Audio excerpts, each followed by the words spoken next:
Welcome back to another Backyard Professor Chess videos. We are continuing the saga of number 5 in this fantastic series of chess miniatures.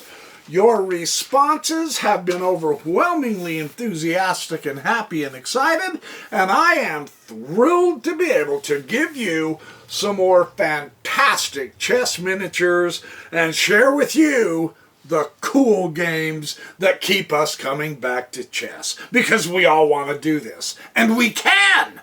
That's the fun of this. Yeah, truly. Okay, Estino and King, K-E-E-N-G. This was played in 1968. Let's check it out. We have a Sicilian. Oh yeah, the granddaddy of chess openings. On the defense, yes, D4, immediately bumping the center. C will take the D4. So this is going to be, I believe, what they call the open Sicilian, where the exchange takes place. Instead of closing the center, we've got the open. So let's see how they handle this. They are both coming out very strong with their development, which is personally appropriate. Yeah, we love it when they do this. Absolutely. Now, he does hit the knight. Rather than go back to F3, he will bump down to E2. Very interesting. So let's see what happens here. Well, bishop will come up here to B4. Yeah. And we see these types of bishop moves all the time, and so let's tickle the bishop, see what happens. He'll bump back to A5. Now, notice because of the way that white came off of the threat to here, he's here, hitting the H5, F5, rather than being here, hitting the E5, G5. That one extra little move might make a spectacular difference. We will see. Because black is no fighting slouch. The castle, okay. We've got the castle done. Let's keep going on the queen side, says white. Let's build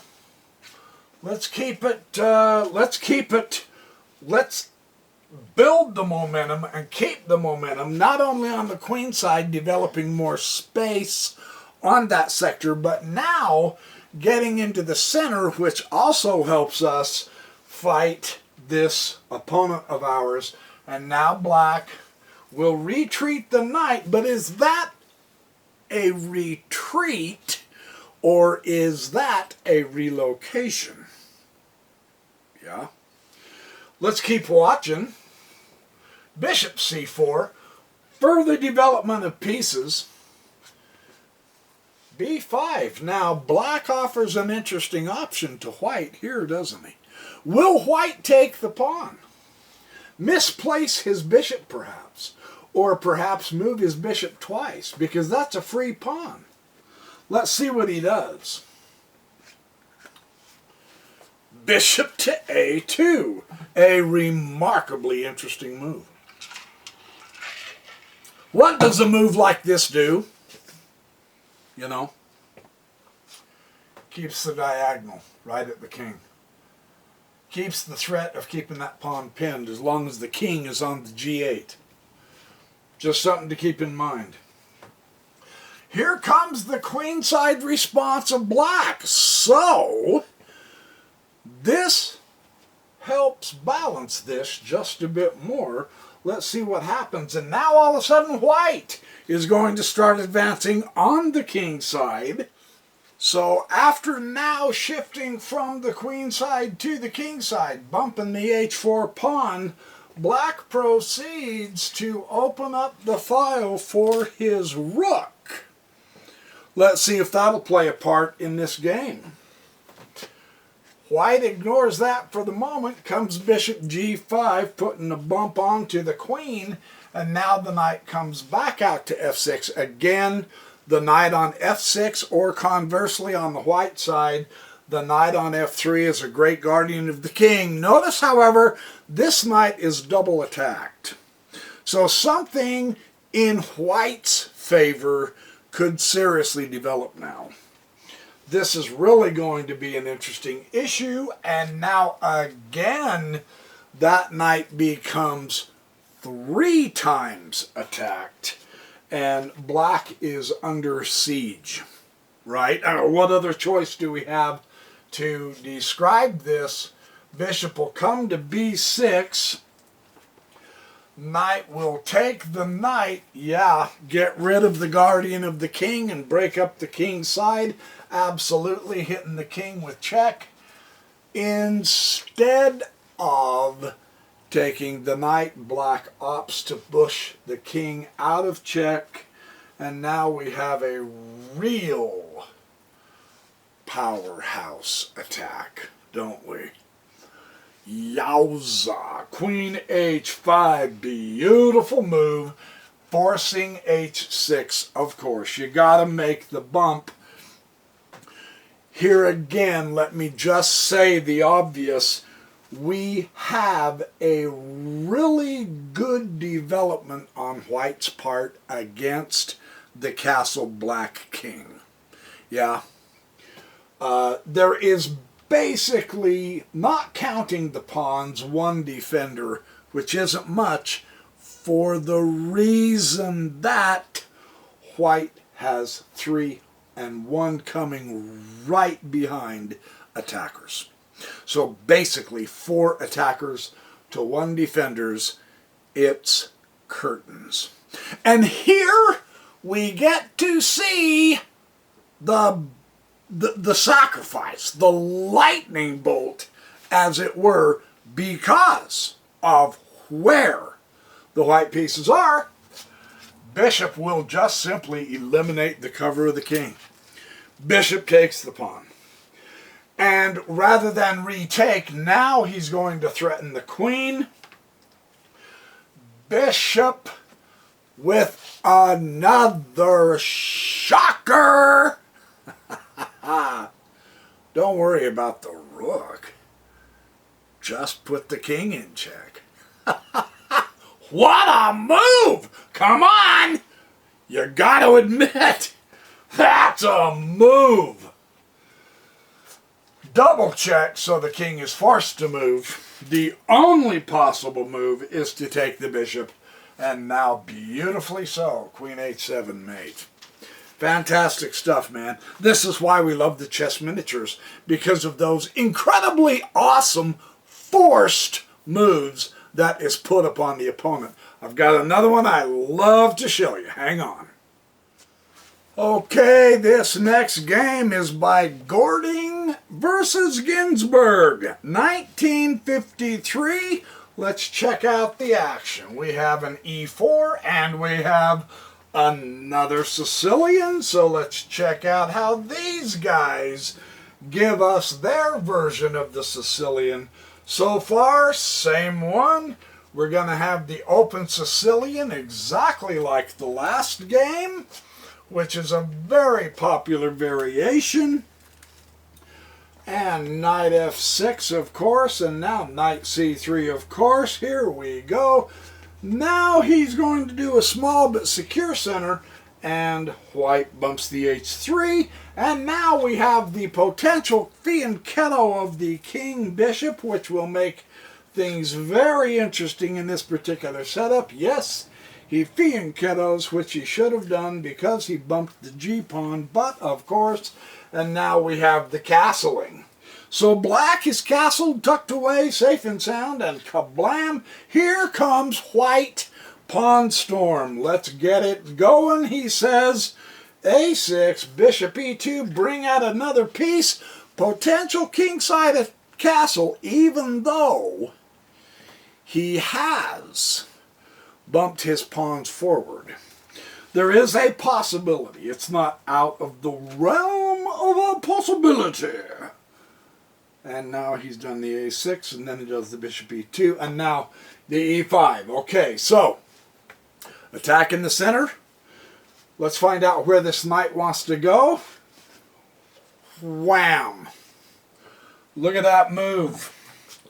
Not necessarily a lightning bolt, but a very bold stroke,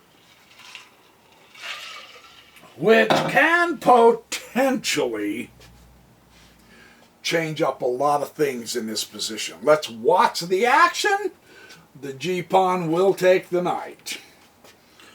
And the G-pawn will take the F-pawn. And now we have an open G-file for white if he so decides that he wants to use it, bringing the knight over, and yeah, he sure does. Rook G1, heavens yes. Pin that bishop right to that king, take the file, and of course, undo the pin. Yeah, that could be dangerous to leave your king on that. And now, kablam! Right now. Let's just get down to business, and let's get ready to rumble, baby. Pow! Hit him right on the chin. Right now, immediately. You're going, whoa. Let's see what this does. Because that's, wow. He goes down the exchange to help open up the king side. Yeah? Something we need to learn. Something that makes these miniatures so fantastic is because someone is always sacrificing or else going down the exchange, which makes it exquisitely fascinating. Bishop to G5. Here comes another piece, again, hitting one of the great guardians of the king. And yeah, the king's got to get off that file. I mean, come on, let's face it, that's not a good place for the king. Once again, the minor pieces in these miniatures play prominent roles through either sacrificing or just simply dominating. And once again, the minor piece of black strikes right in the heart of the center. Nice fork on the bishop and the queen. So what are you going to do now, dude?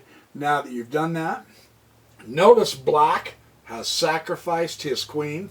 Is he luring white into a problem here, or has white got complete control? Knight will take the queen, so we have a queen exchange. And does white retake that knight, or does he do something different? White comes back to here. Check. See the issue? So the king will come to G8. And now, pow! Checkmate.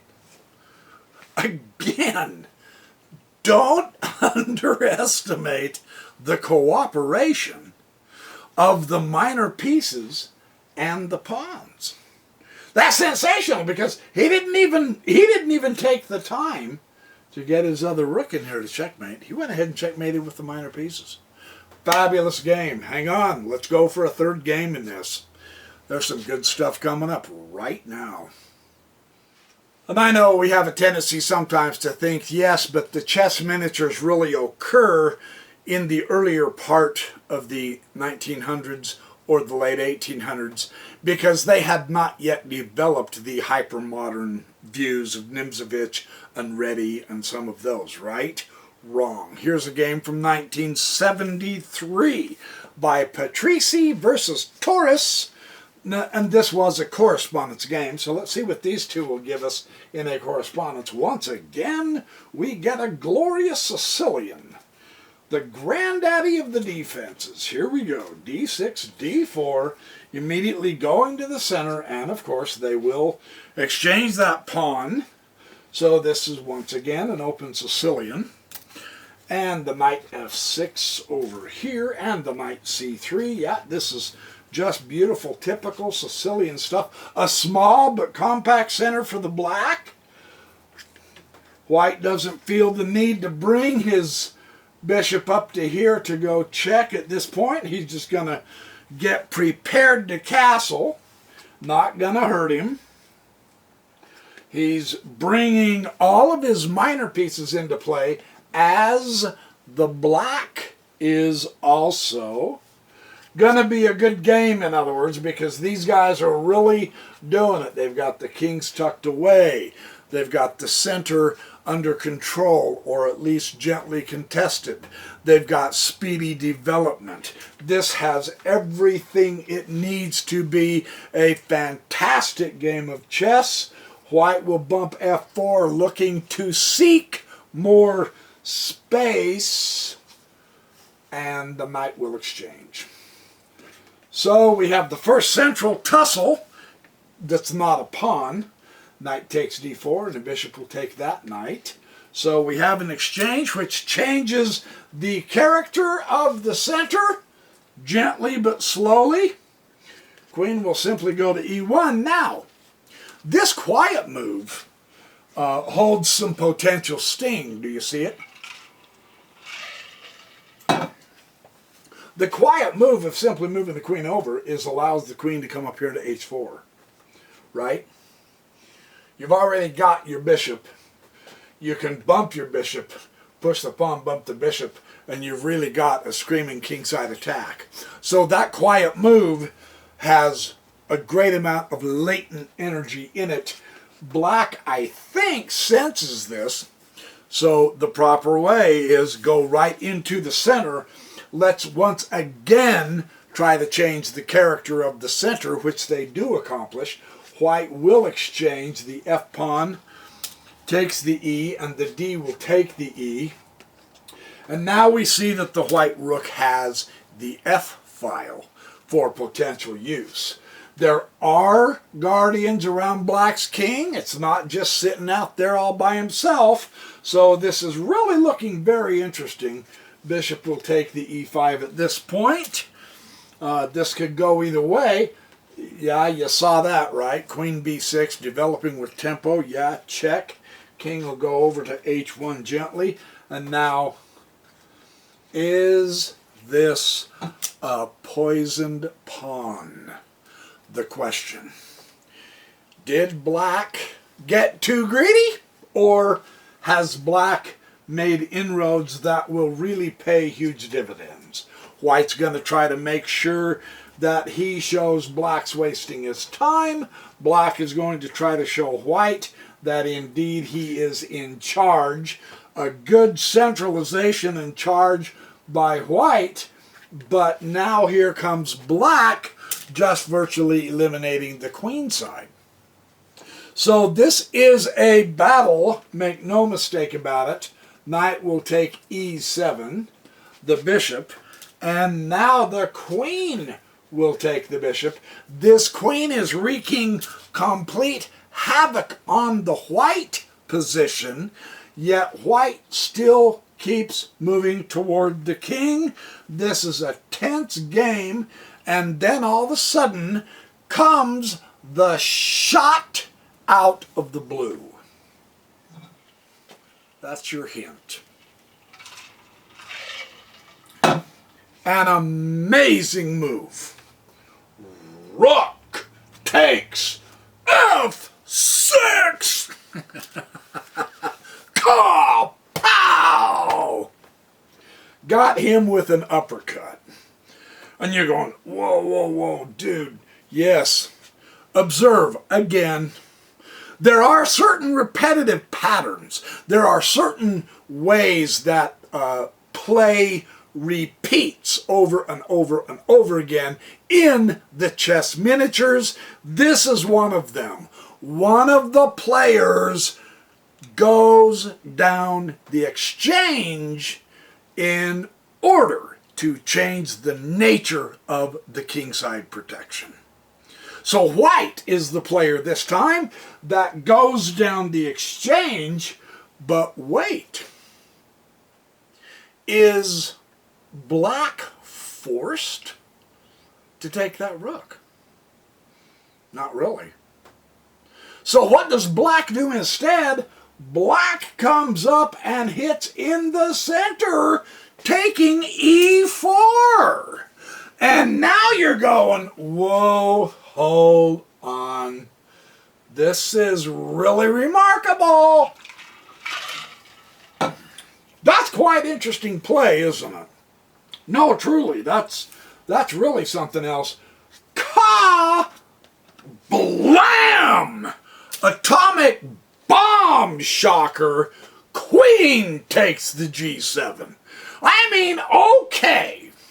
You won't take my rook, then will you take my queen? White is just blowing our minds. What a move! King takes G7. Holy nightmare, Batman. But you ain't seen nothing yet. Wow! What a checkmate! Rook G6! Double check and mate. The discovered check with the bishop, the direct check with the rook, where two pawns can take the rook and the queen can take the rook. That was the most protected place on black's position, and white, blam, goes checkmate. Fantastic, isn't it? But I have more. Hang on. I'm serious. Don't go away yet, man. You're going to miss out some of the best ones. All right, so that was a 1973 game. Let's bump back to 1910 between Gubanov and Ureu. Let's see what these guys give us. What they give us is a Dutch. Ooh, Dutch defense, yeah? Let's see what happens. Well, he'll immediately take the e-pawn. That's definitely interesting. Knight c3, knight f6. Here we go with the quick development of the minor pieces, except that white seems very intent on giving away all of his pawns. That's the second pawn he's gambited away. What is going on? Here is the theme. Yeah, he's down in material. But the position opens up. So, when this happens, every time without exception, what we ought to bing, bing, bing, bing, bing, bells go off in our heads and we go, aha, that means we need to get our pieces out there immediately, as in yesterday. Speedy, fast, absolutely essential development, total development. Get your pieces out into this game right now, immediately. That's what this is showing us. Yeah? So let's see how white obeys that particular dictum. Yeah? So there you go. Develop with tempo. Take the pawn. Yeah? E6. Now black isn't playing sloppily. He's not playing stupid. This is part of the opening repertoire. He's going to bump up so that he can give his bishop an out, so that he can castle, as well as help keep his center intact. So black's not just playing stupid waste of time chess at all. Takes off the pin from the knight here. Bishop will come back out. So white, once again, has all four of his minor pieces developed first, which is excellent chess. He's going to fianchetto for that bishop, and now white will properly castle, black will properly castle. We've got us a chess game here. Nice. Okay, now observe, and I understand not all of the pieces are totally, absolutely 100% developed, but he wants to be there. However, white really does see something cool here. Let's bump that knight to e5. What that does is it will give a different pressure point, which I'll show you here in just a minute, because now bishop will take f6. So he eliminates one of the guardians of the black king, yeah? Notice how the knight is still there, even though the bishop walked right into danger How is this going to change the position around the castled king? That is one of the points of these chess miniatures that we want to keep track of. The bishop will take the bishop. Okay? Of course, yes. And now, once again, we've got a lightning bolt on the horizon. Zeus is restless, he's mad, and he's throwing a temper tantrum of lightning bolts. Can you see where it went? Let's do the old Gomer Pyle. Golly!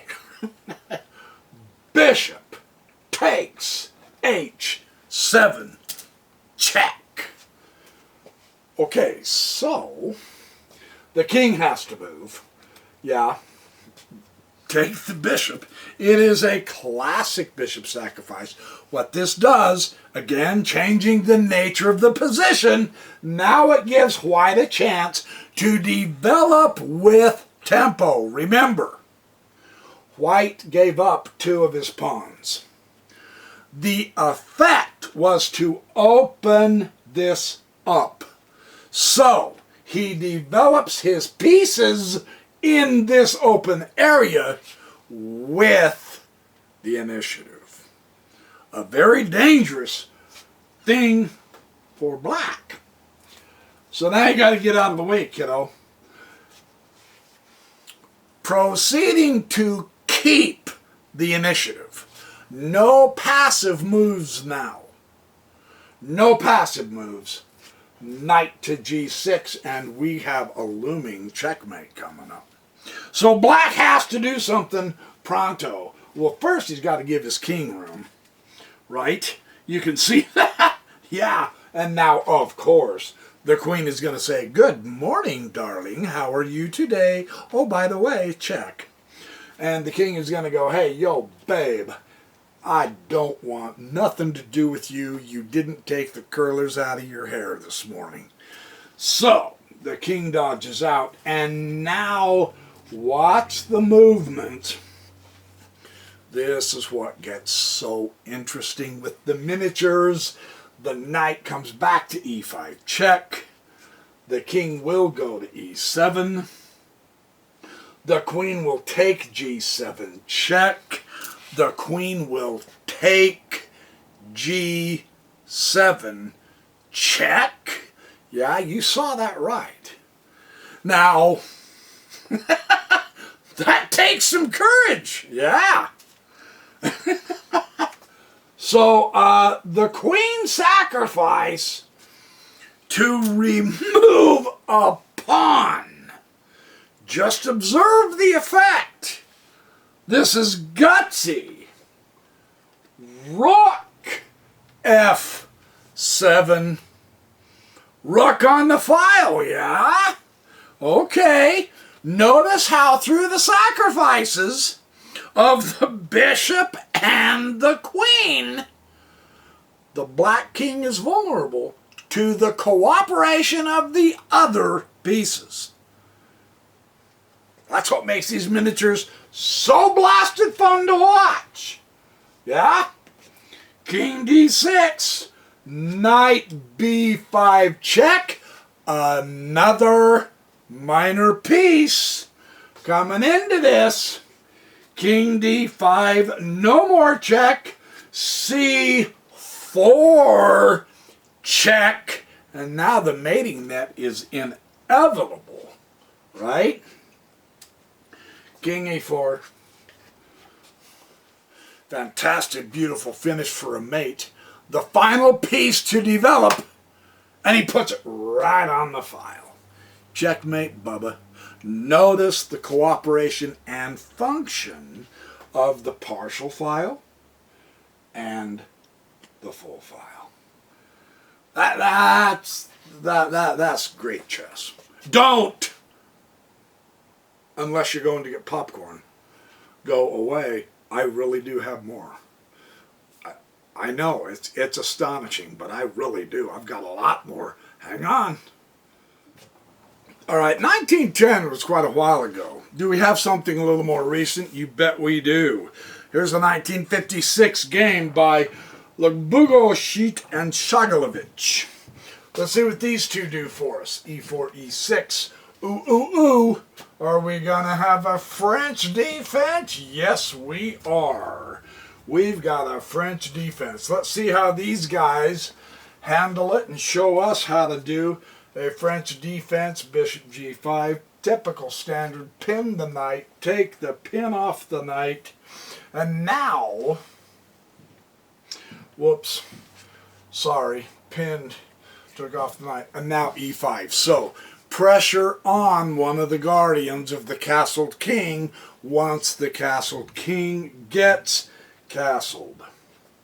So he will put the knight back to D7. And again, in the French, the classical issue is the queen bishop. You're probably going to have to fianchetto him to get him into action. It's going to be tough otherwise to do a lot, and white immediately begins coming at him. H4 already, right now, pronto, chop, chop, let's go. Let's get this on. Let's do an attack, and black responds properly in the French. Bump that C5, hit that center, yeah. Yeah, here we go. So this is going to be a screaming game. And now notice this. F6, how does white respond to the threat of his bishop? He simply ignores it. And you go, what? He simply ignores it. True story. He develops his other bishop to D3.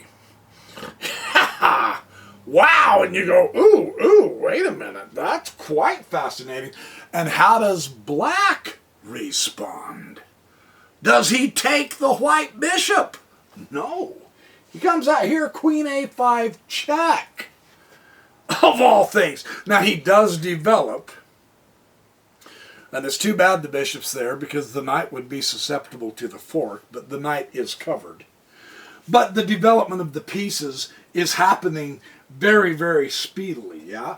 So white will keep his bishop and bump it back down to D2, and then we've got queen B6 here, and now white responds in kind. He says, you developed your queen check, I'll develop my queen check.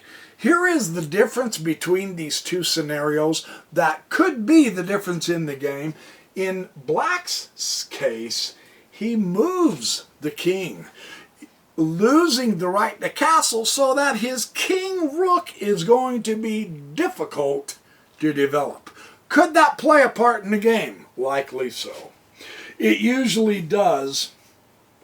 And we'll see how white exploits this. Rook H3, right? You've got a partial file, use it to get out. Very interesting idea. In the meantime, black will continue chipping away at the white center. C takes D4, and now rook will come to G3, again making use of the partial file of the G file. So this is going to be interesting. The pawn will take the E pawn. Notice those remarkable doubled up pawns together in the center, two sets of them of black. That's quite unique, isn't it? That is really interesting. And now here comes the lightning bolt. Here comes the move that makes us love these chess miniatures. Rook takes G7, man. Wow. You go, whoo, that takes some courage. Yeah, it does. But let's watch now the character, the nature, the position of the king on the black side has changed because of that rook sacrifice. Let's see if it makes a difference. Bishop H6 check. Man. Let's see if it makes a difference. It makes all the difference in the world. And now Bishop G6. And it's here that black resigned.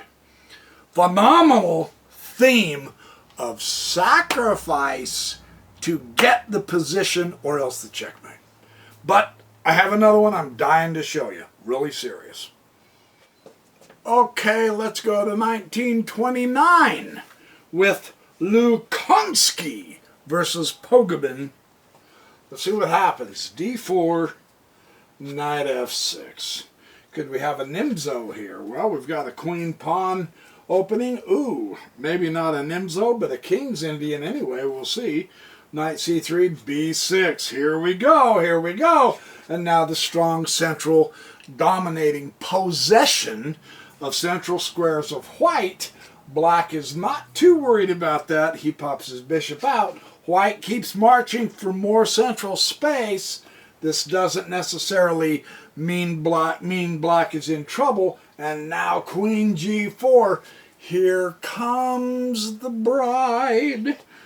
Big, fat, and wide. Now, let's see. Knight takes c3. Wait a minute. Has black suckered white here? We shall see. Knight takes c3. B takes c3. Here we go. Okay. Bishop takes c3. Here we go. Check. King d1. No more castling for white. King f8 automatically. What? What is going on here? We shall see. Rook to b1. Knight to c6. Okay, development. Bishop a3 check. King to g8. Again, the king-rook is going to be hard to get out. Rook b3. Bishop takes the central pawn. Bishop takes d4. Again, blam! Checkmate! Not quite, but one heck of a splendiferous queen sacrifice, isn't it? You go, holy cow, would I have been able to see that? It doesn't even look like there's any way to follow up on it, does there? And yet he's throwing his queen out there. Check! Holy cow, man. So king will take the queen. Now what? Now what do? Watch this. Whoa, hey, wait a minute. The rook was bumped up, and now he's got a file. So maybe white has more under his sleeve than we thought. King comes out forward, and now bishop comes back to c1. Check again. Hey, come to think of it, not only was the rook up here to go over there and hit the king, but the bishop was up here hitting the king, and now the bishop can come here and hitting the king, and white still has the initiative. Now this makes this game remarkably interesting. King h5. Now the other bishop. Every move white makes is with tempo. Fascinating to see how he puts two and two together, isn't it? King h4 and rook h3 mate. What a game, yeah? Fantastic. I have another one. Don't go away. Don't even imagine you're going to. Don't even think that you want to think about it, because I have more of this stuff. Really. So we're seeing a variety of games from a variety of times. Here's one from one of our favorite women world champions, Judith Polgar, 1987, not that far along.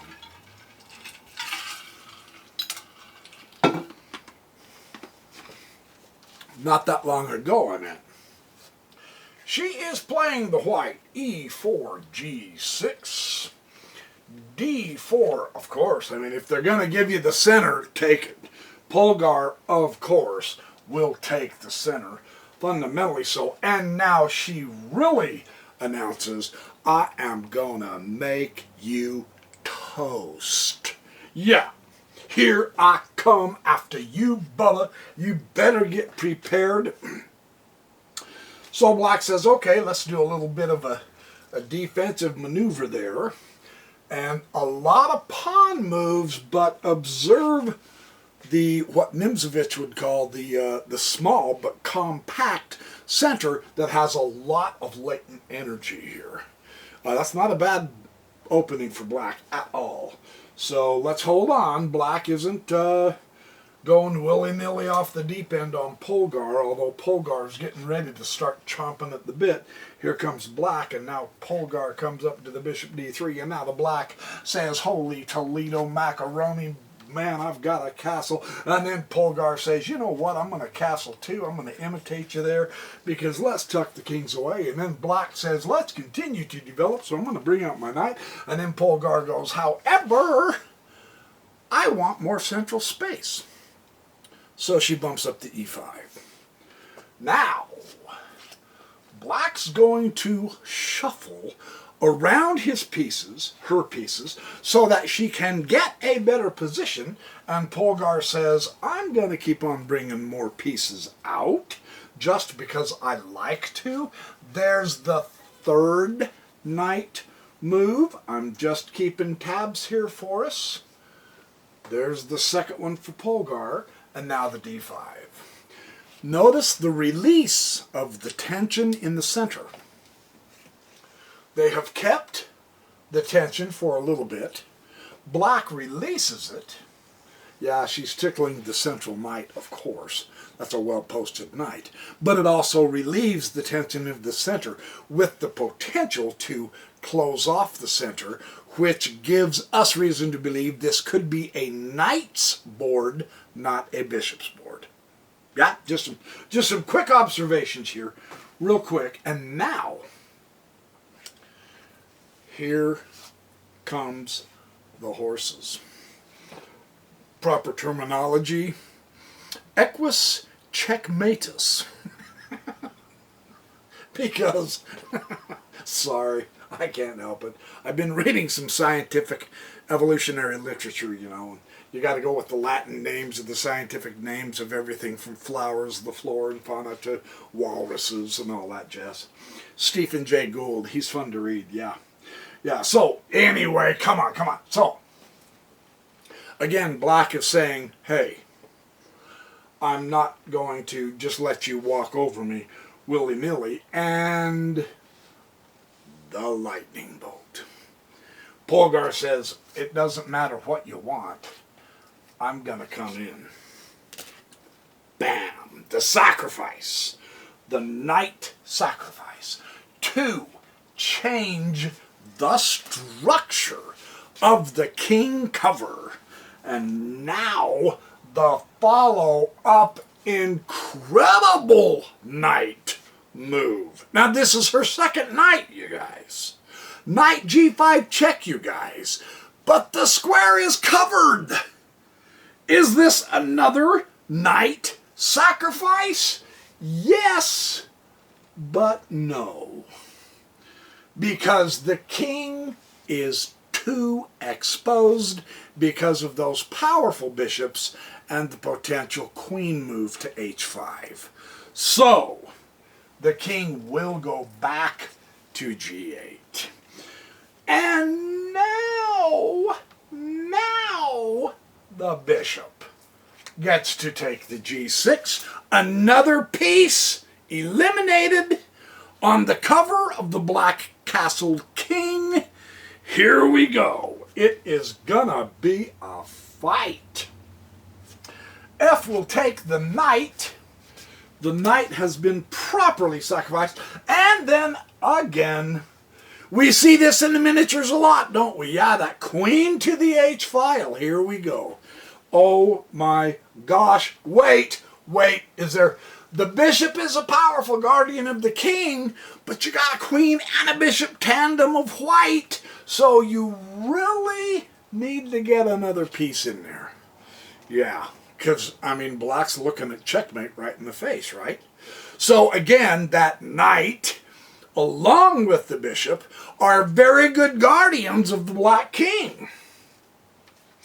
However, that square is contested also. And now again, you're staring checkmate in the face. What do? What do you do, dude? To quote Hurley on that series Lost, dude. I mean, he calls everybody, you know, the big fat guy, the long black curly hair, dude. He calls both the guys and the gals dude. I love Hurley. What a great character. Yeah, well, okay, so, yeah, the rook will take the pawn. The queen will come to h7 check. The king will bump to f8.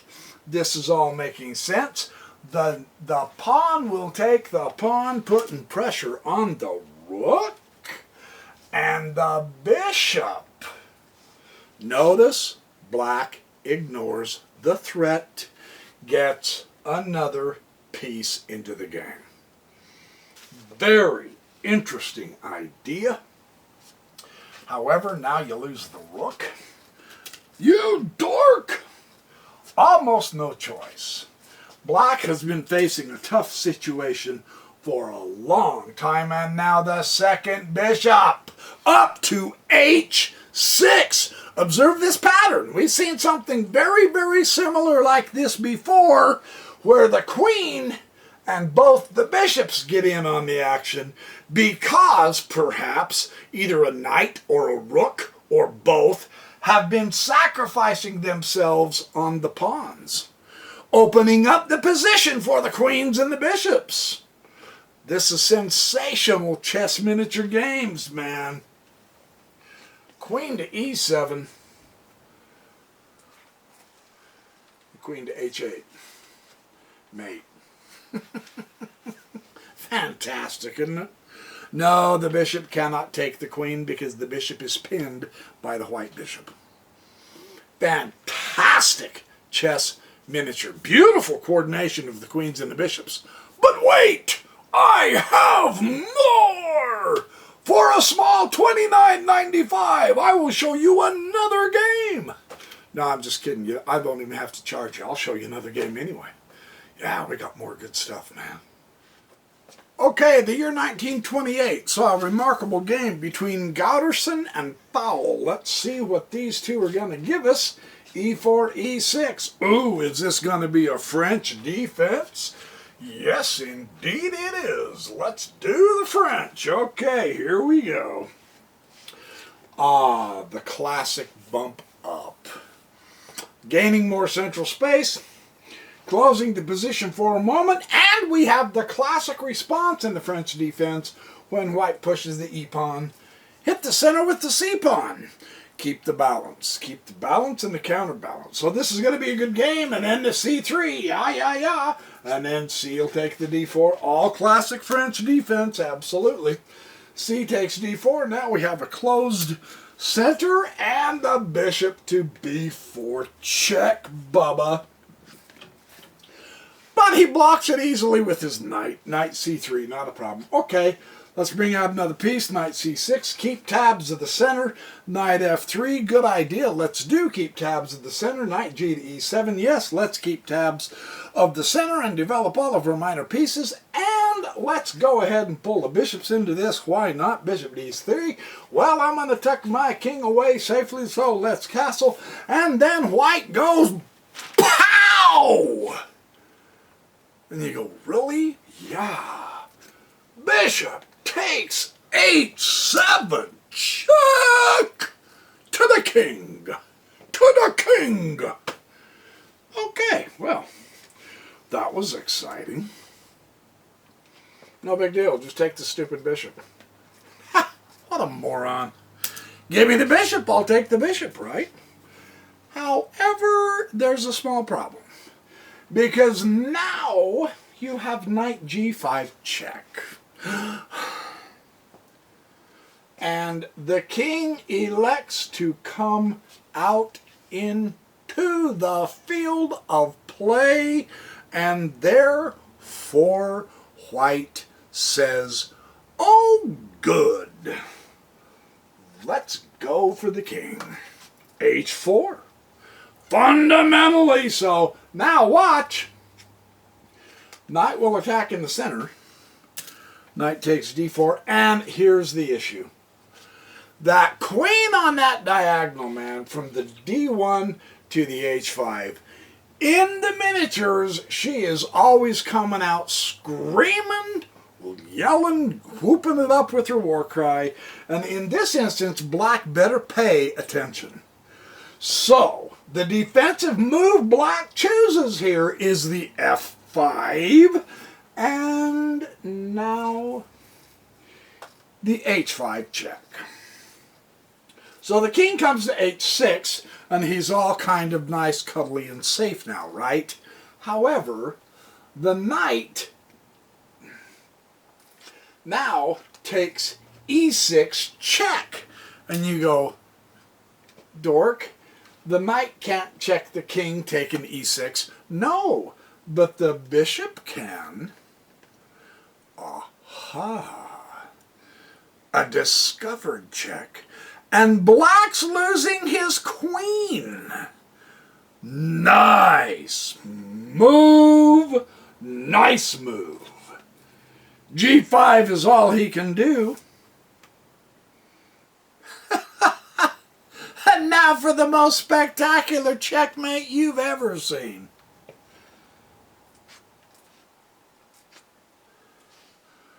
Pawn takes pawn on passant. Checkmate. It's games like this that keep us coming back for more, isn't it? Oh, what a great checkmate. But don't change that channel. I have another one for you. Yes, I bluff thee not, O great Horatio. Technically, it wasn't a Shakespeare quote, but you can call it a shirt spear quote. Okay. Up next, we have Fultus versus Moira. This is the 1940 game. Let's see what these two give us. E4, E6. Oh, you mean we're going to get another French defense? Yes, indeed we are. Knight to D2 in this instance, however. Instead of out to the C3, black will bring it up to the F6. And now the bishop will come out to just D3. Very interesting opening here, yeah? Well, black will bring up the C5, going to fight for the center, and white's going to tickle the knight, and the knight's going to bump back to D7, of course. And now the C3 again, and now the knight is going to come out to C6 again, and the knight is going to come out to E2. So, we're getting built up in tension. This is going to be very interesting. Bishop E7, both are prepared to castle. However, knight first in white wants to come to F3. So this is going to be an interesting development here. Castle, and now the other knight to F4. Watch out, the galloping steeds really make these miniatures interesting, don't they? So what is white up to? Black's going to play cautious. Here he comes. H4, I mean, that's the announcement. That's the trumpet blare. I'm coming after you. Okay, here we go. Rook to E8. Did we not just send the trumpet blare? And now bishop, blam, takes H7 check. Oh, those wonderful bishop sacrifices. They make these miniatures so much fun to watch. I can't hardly stand it. And once again, the follow-up. This is the pattern. Pay attention, people. Knight. G5 check. Notice the difference in the white position in this game.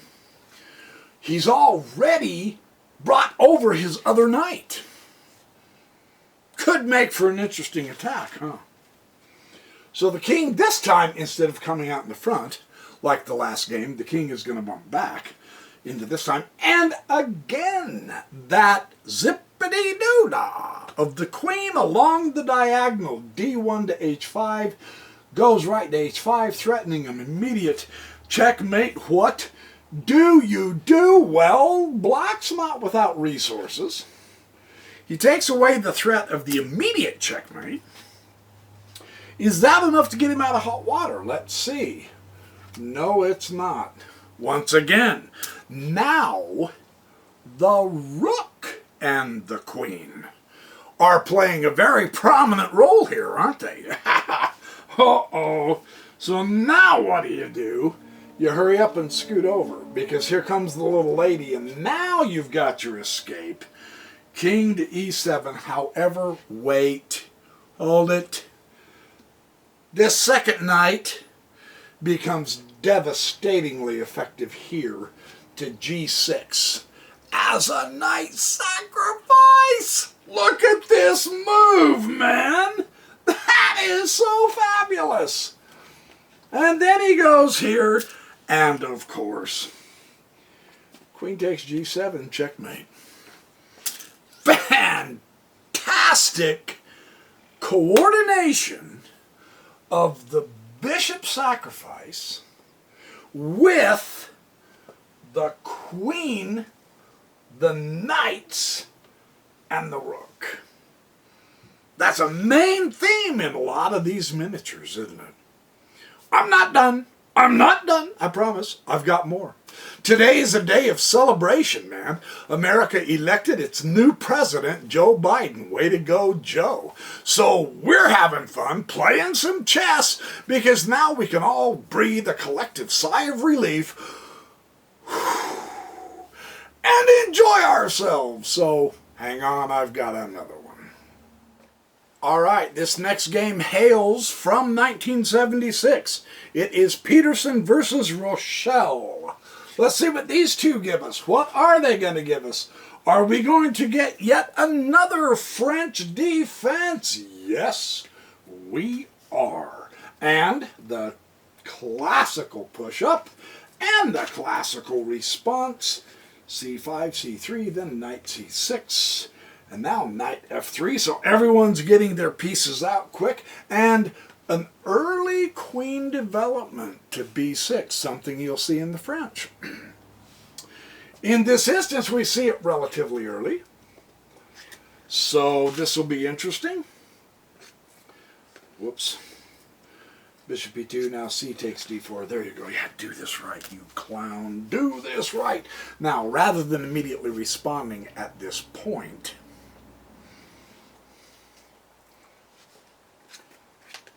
c takes d4, and now he brings out his bishop to b4 check. So the development of black is really excellent, yeah? He's trying to develop with, well, not only with class, but with the initiative, with tempo, yeah. So does this affect the white development? Because quite frankly, he is behind in development. No, he can bump the knight, and now this knight comes out. So they're both getting their pieces out really, really quick. And white will castle, definitely. And now knight comes to f5. Could this be the beginning of a unique development here? It could. Bishop to e3 and then bishop to d7. So they're both ringing it all out first, yeah? A very excellent strategy, always. And now knight will take the bishop at e3. Nice fork on the rook and queen, but of course he's not going to get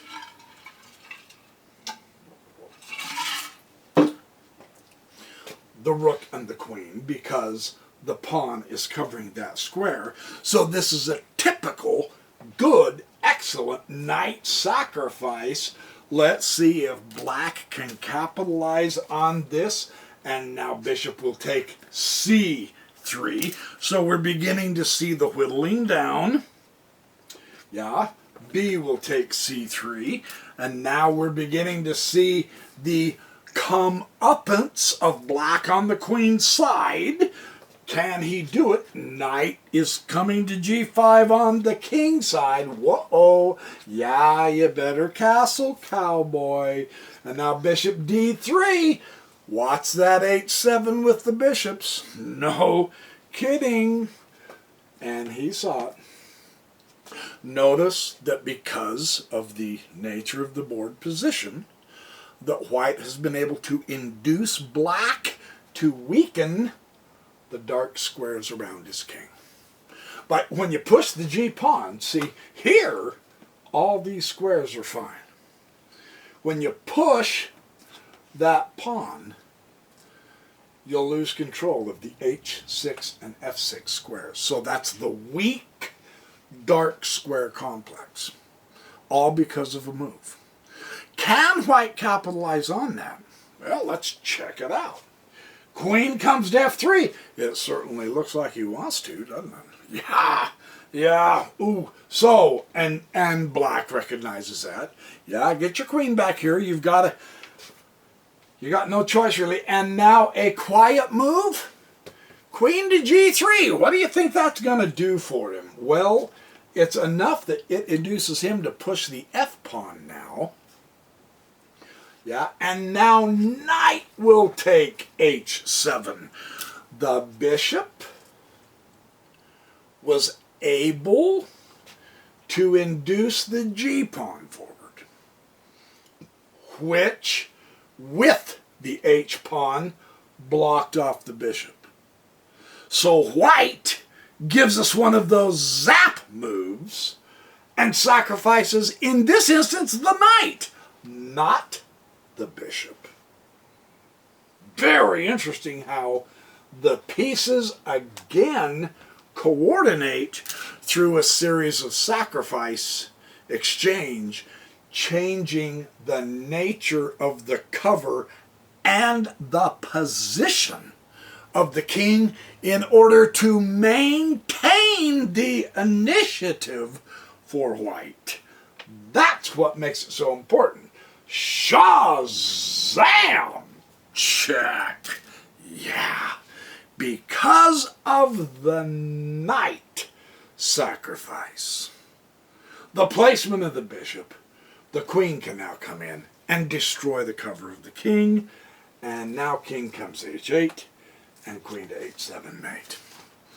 Fantastic chess miniature, but I have another one. Listen, man, the backyard professor says he'll deliver. Then yo, Bubba, the backyard professor, delivers. Yeah, one more. This is a celebratory video for so many reasons. Most of all because we love this game of chess. Finally, a really nifty little game in 1895 by Alexandrov. My suspicion, it's a no-name. My suspicion is he's playing a simultaneous exhibition, okay? So, e4, e5, here we go. Knight c3. Knight c6. f4, okay, here we go. 1895. This is typical of 1895. The king gambit accepted. Okay, well, okay, he accepted it. Well, knight f3, great response by white. Bishop to c5. And now d4, tickle that bishop, yeah? So now he has to, so see, I mean, look. If you're going to pull your bishop out that far instead of just prepare to castle, then you need to go all the way to b4. Otherwise, this is going to happen to you, and you're behind a piece, a move, which is critical here because of the nature of what caused you to move your piece twice was a fantastic central thrust of a pawn. That's important. Really. White did very well with that. Okay, so let's not make too big a deal about this at this point. Let's see if there's something else that's going to happen. Yeah. White's going to go on the rampage. Bishop takes f4. So, yeah, get your pieces out, my friend. You are going to be a whopped if you're not careful. Castling, always appropriate, certainly. Castle, castle. Okay, so we're all castled. We're all tucked away and safe. And now the direct central confrontation through the d5 thrust, yes, but the nature of the position, because white has the two central pawns, gives him a chance to bump the e, gain more space with tempo. That means he's almost forcing black to respond to that move now. So this is going to get very interesting, because now the knight comes to d7, and once again we have a crashing of the gates. One of those moves where you go, wow, I didn't see that. Can you see it? By now you can, yes, but what a move. It always just stuns you anyway. Bishop takes h7 check. Yeah, break open the king, man. So king takes h7. Once again, a typical follow-up is the knight to g5. Vukovic, in his book on the art of how to attack in chess, talks about this particular kind of a setup all the time. This is just classic. And instead of going back out, he chooses to bring the king in. And now the queen does get involved, but through a different avenue. The particular nature of this board is such that she doesn't have to zip along that diagonal. She also has another avenue, which is really fun for us to see and take notes on. She can come right up here and go check. Ooh. So a little bit different, and of course the f5, and now because he bumped the e, he can take the pawn on passant, discovered check to the king. The king can take the f6 pawn, and now the other knight can get involved. 3 minor piece checkmate. Like Donald Trump today, this black king is fired. You're done, pal. Checkmate. Pack your bags and head home. So, there are several fun chess miniatures. I have enough. Sincerely, let me double check my book of notes. Oh, heavens, yes. I have enough for another entire video, which I will produce this weekend also. So in the meantime, remember, be good, do well, have fun, stay alive, be safe though. COVID-19 is on the rampage. It's going to be a long, hard winter if we're not all careful. So I hope you all are going to try to be safe. I wish you the very best, and in the meantime, remember, I will see you in the next Backyard Professor Chess video with more spectacular sacrifices and positions and piece placement and really cool little chess lessons.